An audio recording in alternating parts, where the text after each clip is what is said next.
At his wife's will reading, Oliver Brenvik expected tears and final goodbyes. Instead, he was publicly humiliated and called nothing more than a dumb carpenter. But what nobody knew was that his late wife had left behind a dangerous secret, one powerful enough to destroy an entire family. What would you do if your own family betrayed you at your darkest moment? Stay until the end, because Oliver's story is filled with shocking twists, hidden truths, and a revenge no one saw coming. Don't forget to like, subscribe, and turn on notifications for more emotional drama stories. I never thought the day of my wife's will reading would become the day my entire family turned against me. My name is Oliver Brenvik. I am 58 years old, and for more than 3 decades I have worked as a carpenter in the coastal town of Eldermere. My hands are rough, my shoulders ache every morning, and there are small scars across my fingers from years of cutting timber and restoring old buildings. I never became wealthy, but I built an honest life. Or at least, I thought I did. 3 days had passed since my wife, Elena Brenvik, was buried. 3 long days filled with silence.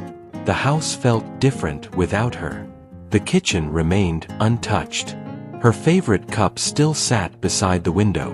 I had tried several times to move it, but every time I reached for it, I stopped. Because moving that cup somehow made her death feel real. On the morning of the will reading, rain fell lightly over Eldermere. I stood in front of the mirror wearing my oldest brown jacket. I looked terrible. Dark circles under my eyes. Gray hair that had become messier than usual. A man who had spent weeks sleeping only a few hours every night. I grabbed my car keys and stared once more at Elena's photograph. She was smiling in the picture. That same calm smile she always gave me whenever life became difficult. "I wish you were here," I whispered. Then I left. An hour later, I arrived at the law office in downtown Eldermere. The building itself looked expensive. Marble floors, tall glass windows, polished wooden walls. Everything about it reminded me that I did not belong there. The receptionist looked at my old clothes for a moment before politely asking my name. I gave it. Her expression changed immediately. "Oh, Mr. Brenvik. Everyone is already waiting." Everyone. I suddenly felt nervous. As I entered the conference room, conversations slowly stopped. My relatives were already there. My daughter, Leora. Several distant cousins. Business associates of Elena. And sitting near the large window was Cashin Vale. My son-in-law. Perfect suit. Perfect haircut. Perfect smile. The kind of man who always looked as though he had just stepped out of a magazine. He glanced at me from head to toe. Then a faint smirk appeared. "Oliver," he said. "You came straight from work?" A few people looked at my jacket. I could still see tiny bits of sawdust on one sleeve. "I wasn't working," I answered quietly. Cashin leaned back in his chair. "Really? Because you still look like a construction worker." A few relatives laughed softly. I ignored them. I had no energy left for arguments. Leora looked uncomfortable but said nothing. That hurt more than I expected. Months ago, she used to defend me whenever someone made comments like that. Now she simply lowered her eyes. The attorney finally entered the room carrying several folders. Everyone took their seats. I sat at the end of the table, far from everyone else. The attorney cleared his throat. "First, let me express my deepest condolences." Nobody replied. He opened the first document. As stated by Mrs. Elena Brenvik, today's reading concerns the distribution of all personal and business assets. Immediately, I noticed how interested everyone suddenly became. Even before my wife was buried, some of them were already thinking about money. Cashin folded his hands confidently. He looked almost relaxed, as if he already knew what would happen. The attorney continued. Several business holdings will remain under temporary trust management. Cashin frowned slightly. The family residence cannot be sold or transferred for 1 year. More confused expressions appeared. Then the attorney paused. He looked directly at me. And to her husband, Oliver Brenvick. The room became completely silent. I expected almost nothing. Maybe some personal belongings. Perhaps a small amount of money. What I did not expect was this. Mrs. Brenvick leaves one sealed letter. Silence. Absolute silence. I blinked. "Excuse me?" I asked. The attorney nodded. "Only this letter." He placed a single envelope on the table. Someone behind me let out a small laugh. Then, another. Cashin slowly smiled. The smile quickly became a grin. "Oh my God," he said. Several people looked at him. He shook his head as if trying not to laugh. "After 30 years of marriage, she left you a letter?" I stared at the envelope. I could barely hear anything. My chest suddenly felt heavy. Cashin stood from his seat. "That is honestly tragic." I looked at him. He walked closer. "You know, Oliver, maybe Elena finally realized something." Nobody stopped him. Nobody said a word. He looked directly into my eyes. "She spent her entire life supporting you." The room remained silent. "You were never her equal." I clenched my fists. He took another step forward. "You're just a dumb carpenter." The words echoed inside the room. A few people looked away awkwardly. Others simply watched. Cashin's expression became colder. "You smell like wood and dust. You never understood business. You never understood status." I could feel everyone's eyes on me. I had never felt so humiliated. Then he smiled. A cruel smile. "And apparently, your own wife knew it too." He pointed at the envelope. "Congratulations, Oliver." Another pause. "Your entire marriage was apparently worth one letter." Nobody defended me. That was the part that hurt the most. Not Cashin's words. Not the mocking smiles. Not even the humiliating fact that my late wife had apparently left me nothing except a sealed letter. It was the silence. The people I had known for years simply watched. I slowly looked toward my daughter, Leora. She raised her eyes for only a second before looking away again. Her expression was unreadable. My heart sank. Cashin noticed it immediately. A satisfied smile appeared on his face. "You see," he said softly. "Even she doesn't know what to say." I felt heat rising inside my chest. For a moment, I wanted to shout. I wanted to demand answers. Why would Elena do this? Why would she leave me only a letter? But another part of me knew something was wrong. Elena was many things. Careful, intelligent, patient. She never did anything without a reason. The attorney cleared his throat awkwardly. "Mr. Vale, perhaps we should continue." "No, I think we're finished here," Cashin interrupted. He adjusted his expensive suit. "After all, the inheritance has already spoken." A few relatives nodded. One of my cousins even sighed dramatically. "Poor Oliver." The words sounded less like sympathy and more like pity. I hated it. Cashin looked at me again. "You know what your problem always was?" I said nothing. "You were satisfied with being ordinary." He spread his arms slightly. "You could have built companies, expanded your business, invested. But instead, you spent your life repairing old churches and libraries." His voice became colder. "And Elena had to carry all the financial responsibilities." That was a lie. A complete lie. Elena and I had always supported each other. She built her business empire. I restored historical buildings. Different paths. Same partnership. But suddenly I realized something terrifying. Several people inside the room seemed to believe him. Leora included. Cashin had been poisoning everyone's minds for a long time. I slowly stood up. The room became quiet. Cashin raised an eyebrow. What? Are you angry? I looked directly at him. No. Really? I picked up the envelope. My wife left this for a reason. For the first time, his smile weakened slightly. Only for a second. Then it returned. Then open it. Everyone looked at me. I stared at the envelope. My hands trembled. But suddenly, I couldn't do it. Not here. Not in front of these people. Not while they were waiting to laugh at me. I slipped the envelope into my jacket. Cashin laughed softly. Afraid. I ignored him. Then I walked toward the door. Oliver. I stopped. His voice became sharp. You should accept reality. I turned slowly. He looked directly into my eyes. You were never important. Silence filled the room again.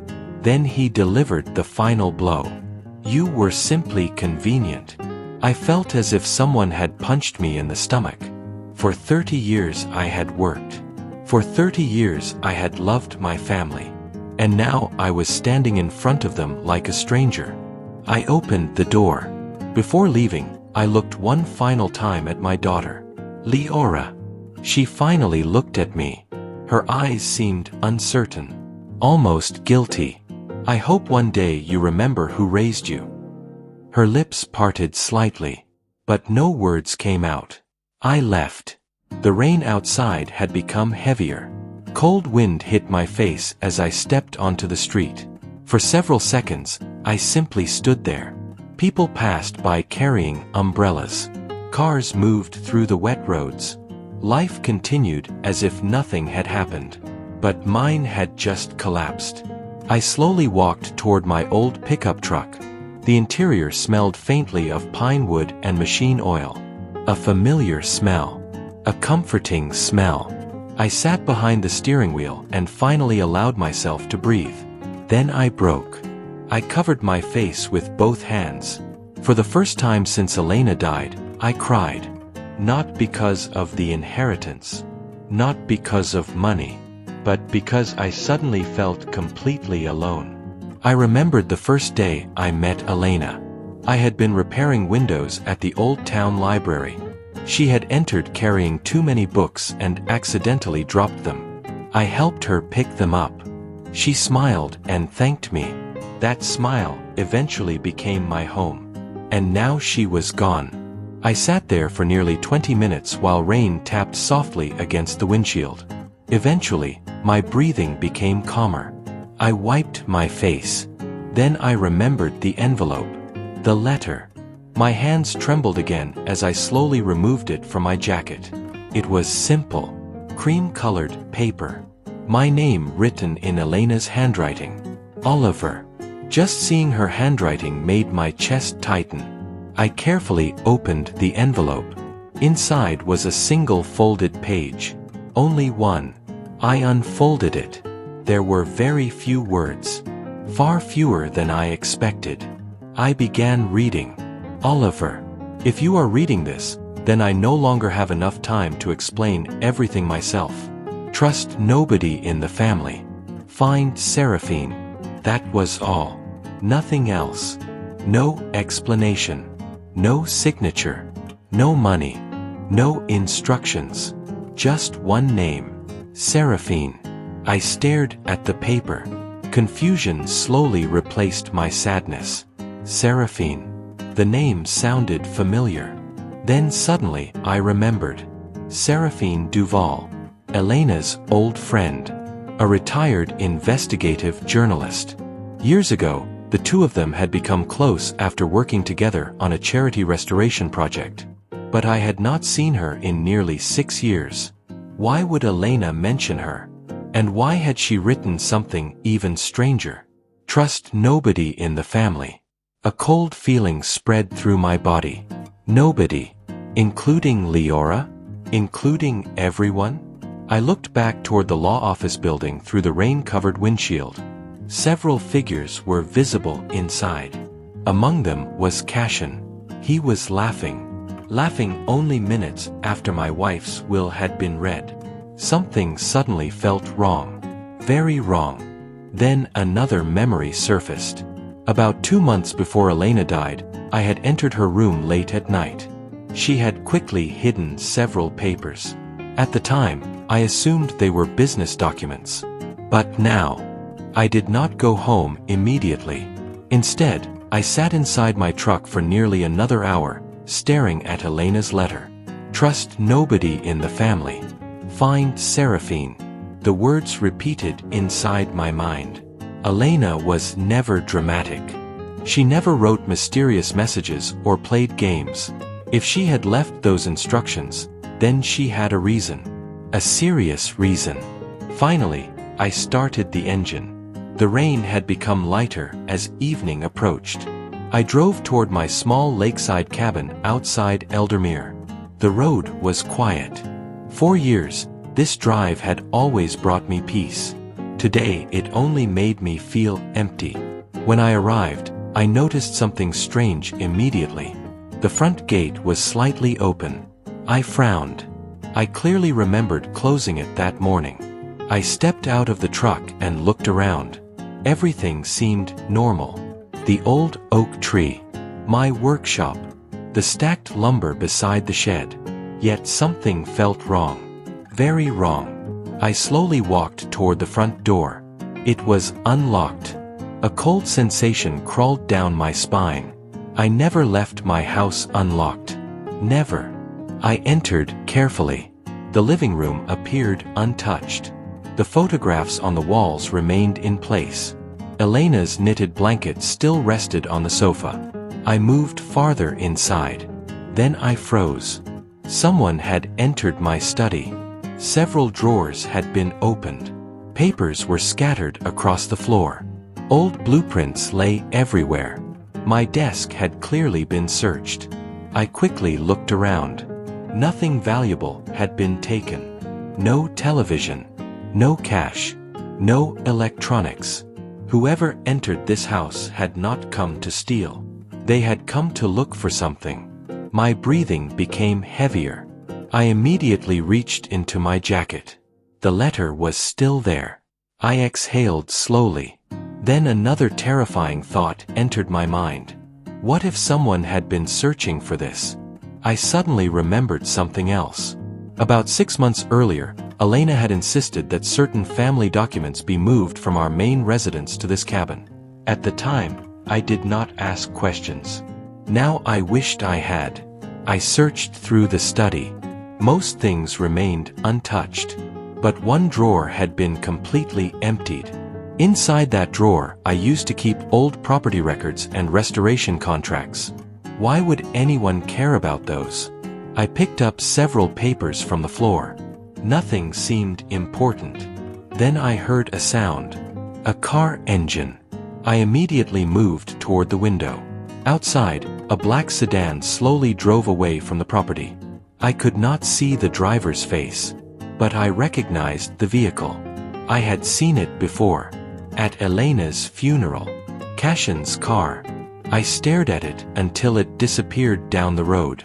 A heavy silence filled the cabin. My hands slowly formed fists. What was he looking for? And why had he come here immediately after the will reading? At that moment, my phone suddenly rang. I almost jumped. The screen showed an unknown number. For a second, I hesitated. Then I answered. Hello. Silence. I frowned. Who is this? A woman's voice finally spoke. Oliver Brenvick. Yes. The woman sounded nervous. My name is Miriam.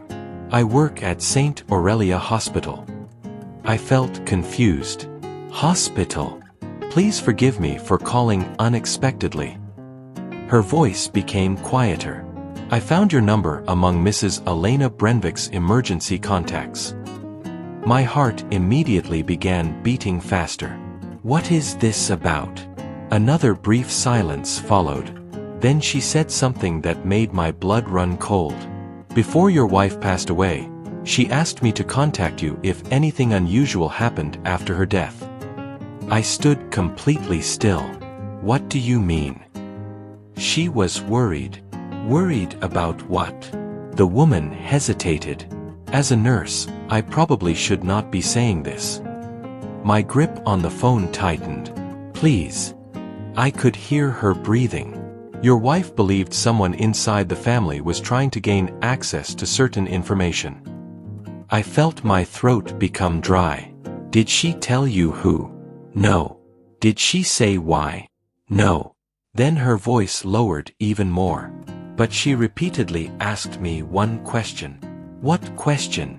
I heard papers moving on her side. Finally she answered. She kept asking whether anyone had requested copies of her medical files. I frowned. Medical files? Yes. A terrible feeling formed inside my chest. Did anyone request them? The nurse became silent. Then she answered. Yes. I felt my heartbeat stop. Who? I don't know his name. Please. He was a man. My breathing became heavier. He came twice. Twice. Yes. The nurse sounded uncomfortable. He claimed he was helping organize family matters. I slowly closed my eyes. A man. Family matters. I already knew. Cashin. It had to be him. Then the nurse said something even worse. The second time he came, your wife became very upset. I opened my eyes again. What happened? She argued with him. My entire body stiffened. An argument? Yes. What did they argue about? I couldn't hear everything. The nurse paused. But I remember one sentence. I swallowed hard. What sentence? The woman's voice shook. Your wife said. Another pause. You will never get it, even if I die. Silence. I could no longer move. I could no longer think. Never get what? What had Cashin wanted from Elena? And why had she been so afraid? Mr. Brenvik. I slowly returned to reality. Yes. There is one more thing. I felt my stomach tighten. What is it? The nurse exhaled. The day before she died, your wife left an envelope at the hospital. I nearly dropped the phone. An envelope? Yes. Where is it? She instructed us to give it only to one person. I could barely breathe. Who? The answer came immediately. Seraphine Duval. The room suddenly felt smaller. The same name. Again. Seraphine. This could no longer be a coincidence. My wife had prepared this long before her death, which meant she had expected something to happen. Perhaps she had expected everything. I slowly looked toward the destroyed study, toward the scattered documents, toward the empty drawer, then toward Elena's photograph hanging on the wall. For the first time, fear replaced grief. Because I was beginning to understand something terrifying. My wife had not simply left me a letter. She had left me a warning. And someone was already searching for whatever secrets she had hidden. I tightened my grip on the phone. I left the cabin less than 20 minutes later. The night air was cold, and the road leading out of Eldermere was almost empty. Normally, I hated driving long distances after dark. Tonight, I had no choice. Seraphine Duval had somehow become the center of everything. Elena's letter mentioned her. The hospital envelope belonged to her. And someone had searched my house only hours after the will reading. None of this was random. As I drove through the wet highway, memories slowly returned. I had only met Seraphine a handful of times. She was older than Elena by several years. Sharp-minded. Quiet. The type of person who noticed details everyone else ignored. Years ago, she had been a respected investigative journalist. I remembered one particular evening. Elena and Seraphine had spent hours talking inside our dining room. When I entered to bring coffee, their conversation suddenly stopped. At the time I assumed they were discussing business. Now I wasn't so sure. Around midnight, I stopped at a small roadside gas station. The place looked old. Only one employee was working. I filled my truck and entered the convenience store. As I paid, my phone vibrated. It was Leora. For several seconds, I simply stared at the screen. Then I answered. "Hello." Silence. "Dad." Her voice sounded uncertain. I closed my eyes briefly. She had not called me Dad for weeks. "Yes. I heard you left immediately after the meeting." "I did." Another silence followed. "I didn't know Mom only left you a letter." There was something strange in her tone, almost as if she wanted me to explain. I remained quiet. Then she sighed. "Dad, are you okay?" I almost laughed. Was I okay? My wife was dead. My family believed I was a burden. Someone had broken into my home. And now I was driving through the night chasing a mystery. "No," I answered honestly. Leora became quiet. "I didn't mean for things to happen like that."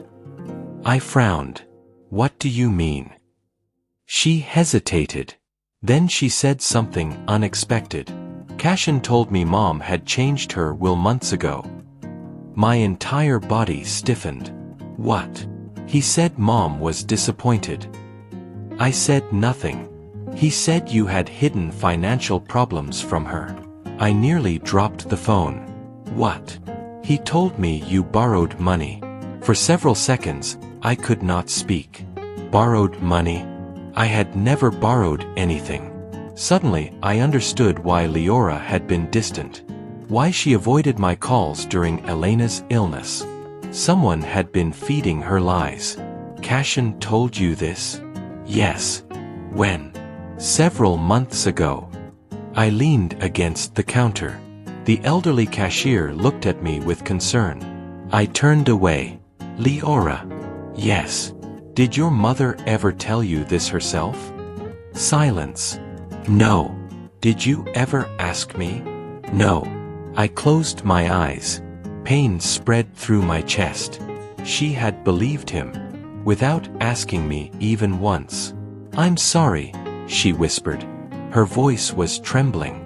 I didn't know who to believe. I took a slow breath.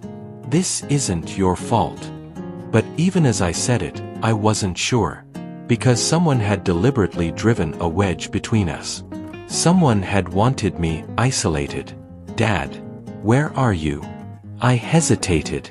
Then I answered. "I'm going to North Haven." "North Haven? Why?" "To meet someone." "Who?" "Seraphine Duval." The moment I said her name, she suddenly became silent. "Leora." Her breathing became heavier. "Dad. Mom mentioned that name before." I froze. "When?" "About a month ago." I straightened immediately. "What did she say?" "I don't remember everything." "Try." I heard papers moving on her side, as if she had sat down. Mom and Cashin were arguing. My heart began beating faster. Arguing about what? I don't know. Then what happened? Leora swallowed nervously. Mom said, if anything happened to her, Seraphine would know what to do. A chill ran down my spine. When did this happen? The night before she was hospitalized. I could barely breathe. Everything was connecting. The letter, the hospital, the hidden fear. Elena had been preparing for something. Dad. Yes. There is something else. I waited. I didn't tell anyone because I thought it wasn't important. My stomach tightened. What is it? The day Mom died. Her voice cracked slightly. I saw Cashin inside her office. I froze. What? He said he was looking for insurance papers. And he seemed angry. The gas station suddenly felt cold. What do you mean angry? He was throwing things. I slowly gripped the counter. He didn't know I was there. Leora. I saw him searching through Mom's desk. My pulse became louder. Did he find anything? I don't know. Why didn't you tell me this before? Because I already knew the answer. She believed him. She thought I was the problem. I was confused. I closed my eyes again. Then another thought suddenly appeared. What is Cashin doing right now? I don't know. Are you with him? No. Where are you? At home. I nodded slowly. Then her voice became serious. Dad, are you in danger? I looked outside through the gas station window. The highway was dark, empty, silent. For the first time, I answered honestly. I don't know. Neither of us spoke. Finally, Leora whispered, Please be careful. Those 3 words nearly broke me, because despite everything, she still cared. I will. After ending the call, I remained standing for several moments. The elderly cashier spoke softly. You all right, sir? I forced a small nod. Just family problems. The old man gave a sympathetic smile.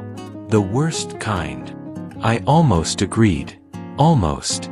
Because I had a terrible feeling this was no longer just a family problem. I returned to my truck and continued driving. The road toward North Haven became narrower. Dense forests surrounded both sides. Around 3 in the morning, fog began covering parts of the highway. I felt exhausted, but I kept going. Then suddenly, headlights appeared behind me. Very bright. Very close. A black SUV. I frowned. The vehicle remained directly behind my truck. For several minutes. Too close. As if it was following me. I changed lanes. It changed lanes. I slowed down. It slowed down. A cold sensation spread through my body. Then the SUV suddenly accelerated. Its headlights filled my mirrors. My hands tightened around the steering wheel. The vehicle moved closer. Closer. The second impact nearly sent my truck into the guardrail. I tightened my grip on the steering wheel. My heart was pounding so hard that I could hear it over the sound of the engine. The black SUV stayed directly behind me. Its headlights filled my mirrors. Then it hit me again. Damn it! The truck swerved violently. I quickly corrected the steering before the tires slipped on the wet road. Whoever was driving that vehicle wasn't trying to scare me. They were trying to kill me. I pressed the accelerator. The old pickup groaned in protest. It was reliable, but it had never been built for speed. The SUV, however, moved effortlessly. It kept getting closer. Another impact. Metal scraped against metal. I could smell burned rubber. Come on, come on. The road ahead curved sharply through the forest. Fog covered parts of the highway, reducing visibility. I had driven this route many years ago. I vaguely remembered a narrow service road somewhere ahead. If I could reach it, maybe I could lose them. I glanced in the mirror again. For a brief moment, the driver's face became visible. A man. Large build. Wearing a dark cap. Not Cashin, but definitely someone working for him. Then the SUV accelerated again. This time it moved beside my truck. The driver turned toward me. Even through the darkness, I could see something disturbing. He was smiling. A cold smile. As if this was entertainment. Suddenly he jerked the wheel. The SUV slammed into the side of my truck. Glass cracked. I nearly lost control again. Are you insane? The truck skidded. For one terrifying second, I thought I was going to die. Then I saw it. The service road. I immediately turned hard to the right. The pickup bounced violently as it entered the narrow gravel path. The SUV overshot the entrance. For several seconds, I drove blindly through darkness. Trees surrounded both sides. Branches scratched against the windows. My breathing became uneven. Then I turned off my headlights. The forest became almost completely dark. I drove another 100 meters before finally stopping. Silence. Absolute silence. Only my own breathing. I turned off the engine. Everything became still. A minute passed. Then another. I listened carefully. Nothing. No engine. No footsteps. No movement. I remained frozen. 5 minutes. 10 minutes. Finally, distant headlights appeared on the main highway. The SUV slowly passed by. It did not enter the service road. A few moments later, it disappeared completely. I exhaled shakily. My hands were trembling. I had almost died. And the terrifying part was this. Someone had known exactly where I was. Very few people knew I was traveling to North Haven. The nurse, Leora, and whoever had been listening. I suddenly remembered my phone call with Leora. Could someone have been near her? Could Cashin have discovered everything? I looked at my damaged truck. The rear bumper was crushed. One side mirror was hanging loosely. This was no coincidence. I reached for my phone. No signal. Of course. The forest blocked everything. I leaned back against the seat. For the first time in years, fear completely overwhelmed me. What exactly had Elena become involved in? Why was someone willing to kill for it? I closed my eyes. And suddenly another memory surfaced. 2 weeks before Elena died, we had been sitting on the porch of our cabin. She looked unusually quiet. I asked if something was wrong. She smiled and said she was simply tired. But then she asked me a strange question. Oliver, if one day people say terrible things about me, would you still trust me? At the time, I laughed. I thought it was an odd question. I remember answering immediately. Of course.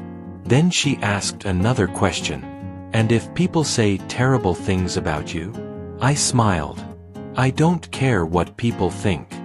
She looked at me for a long time. Then she held my hand. I hope that's true. At the time, I never understood why she looked so sad. Now I finally did. She had known. She knew someone was preparing something. She knew our family was being manipulated. And she had been trying to protect me. A painful feeling spread through my chest. I should have listened to you. I looked at her letter again. Trust nobody in the family. Find Seraphine. I suddenly realized something else. If someone had tried to stop me from reaching North Haven, then Seraphine must know something extremely important. Something dangerous. Something worth killing for. The sky was slowly beginning to brighten. Dawn was approaching. I decided not to wait any longer. I restarted the truck. Thankfully, the engine still worked. After carefully returning to the main road, I continued driving. Every vehicle I saw made me nervous. Every pair of headlights made my heart race. Around 6 in the morning, I finally saw the sign. Welcome to North Haven. I had made it. The town was quiet, small, surrounded by hills and old stone buildings. According to the address given by the nurse, Seraphine lived near the northern lake. After another 20 minutes, I finally reached the area. A large Victorian-style house stood near the water. Its garden looked well maintained. Several lights inside were already on. I parked the truck and stepped outside. My legs felt weak from exhaustion. I walked toward the front door. Then I froze. The front gate was open. Very slightly. A terrible feeling immediately returned. I looked around. No movement. No people. No sounds. Only silence. I slowly approached the house. The front door was also partially open. My heart began beating faster. I knocked. No answer. Hello. Nothing. I pushed the door carefully. It opened with a soft creak. The interior was dim. Bookshelves lined the walls. Newspapers and documents covered several tables. Everything seemed normal. Until I noticed a broken vase on the floor. Then another. And another. Someone had been here. Recently. Miss Duval. Still no answer. I moved farther inside. A chair had been overturned. Several drawers had been opened. Papers were scattered everywhere. My pulse quickened. I entered another room. And then I stopped completely. The words left Seraphine's mouth so calmly that they became even more terrifying. The people searching for Elena's secret already know you're here. I stared at her. What secret? Instead of answering immediately, Seraphine walked toward the window. The glass had been shattered. Cold morning air entered the room. She carefully moved the curtain aside and looked outside. Only after several seconds did she turn back toward me. You were followed. A chill ran through my body. I know. Her expression changed. You know. I nodded slowly. Someone tried to force my truck off the road. For the first time, genuine concern appeared on her face. Then we have even less time than I thought. I looked down at the envelope in my hands. This was left by Elena. Yes. What is happening, Seraphine? The elderly woman took a deep breath. You should sit down. I remained standing. I don't want to sit down. I want answers. She looked at me carefully. Then she nodded. Fair enough. The room became silent. Finally, she spoke. 3 years ago, Elena discovered irregularities inside several investment groups operating in Eldermere. I frowned. Investment groups? Yes. They approached wealthy landowners and business owners. They offered partnerships, development projects, and financial support. That doesn't sound illegal. It wasn't. She paused. At first, I said nothing. Eventually, Elena discovered those groups were secretly purchasing abandoned lands through shell companies. I slowly remembered something. Old restoration projects. Unused properties. Large pieces of land around Eldermere. What kind of lands? Seraphine looked directly into my eyes. The ones connected to your restoration contracts. I froze. My contracts? She nodded. Several historical properties restored under your supervision. I could barely understand. Why would anyone care about those? Seraphine slowly sat down. Then she opened one of the drawers and removed several folders. She placed them on the table. Because those lands are no longer worthless. I stepped closer. Inside the folders were maps, survey reports, government documents, and geological studies. Then I saw it. Highlighted in red. Mineral deposits. Large ones. I looked at her in disbelief. What is this? Rare earth deposits. I blinked. What? The largest discovered in this region in nearly 40 years. I stared at the papers. This couldn't be real. Elena found this out almost a year ago. I slowly sat down. Everything suddenly felt unreal. These lands, she nodded, will eventually become extremely valuable. I looked through the documents. Some numbers made my head spin. Millions. Tens of millions. Possibly more. Then I remembered something. The empty drawer inside my study. Cashin's strange behavior. The break-in. The attempted attack. A horrifying possibility formed inside my mind. Cashin. Seraphine remained silent. I looked at her. He knows. She nodded once. Yes. I felt my blood run cold. How? He accidentally overheard one of Elena's conversations. I leaned back slowly. Everything suddenly started making sense. The insults. The manipulation. The lies told to Leora. The humiliation during the will reading. None of it had been about inheritance. It had been about control. He wanted the land. Yes. But why attack me? Seraphine's face became grim. Because legally, many of those properties are tied to your restoration foundation. I stared at her. What? You signed numerous preservation agreements over the years.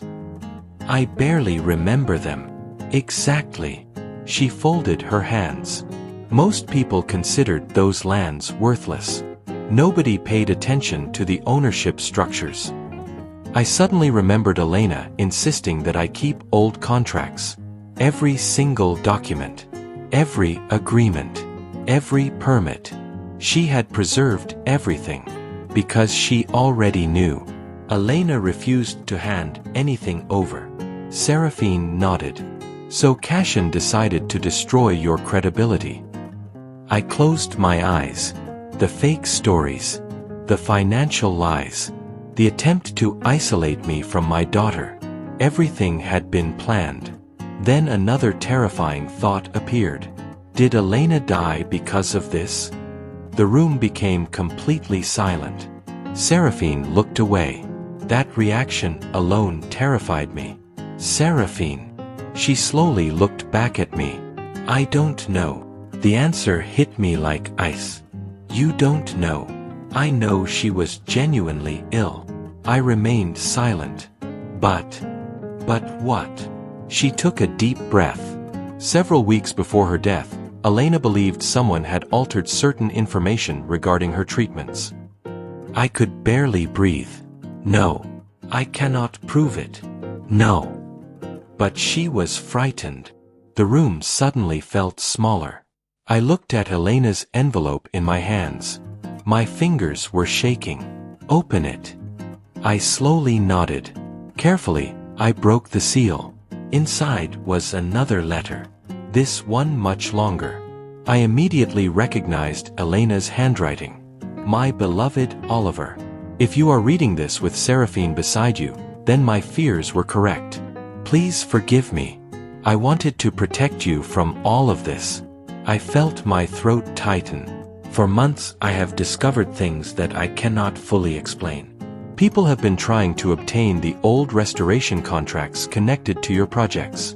Someone close to the family has been manipulating information and creating division between everyone. If I fail to stop them, you must not trust appearances. Most importantly, do not blame yourself. Tears slowly formed in my eyes. You once told me that simple work creates lasting things. You were right. You built more than houses, Oliver. You built integrity. That is why they underestimated you. If the truth ever comes out, protect Leora. She has been deceived. And remember this. The land means nothing. Family means everything. I slowly lowered the letter. Silence filled the room. For several moments, neither of us spoke. Then suddenly, a loud engine sound came from outside. Seraphine immediately stood. Her expression changed. Get away from the window. Another vehicle had arrived. Then, another. I quickly moved beside her.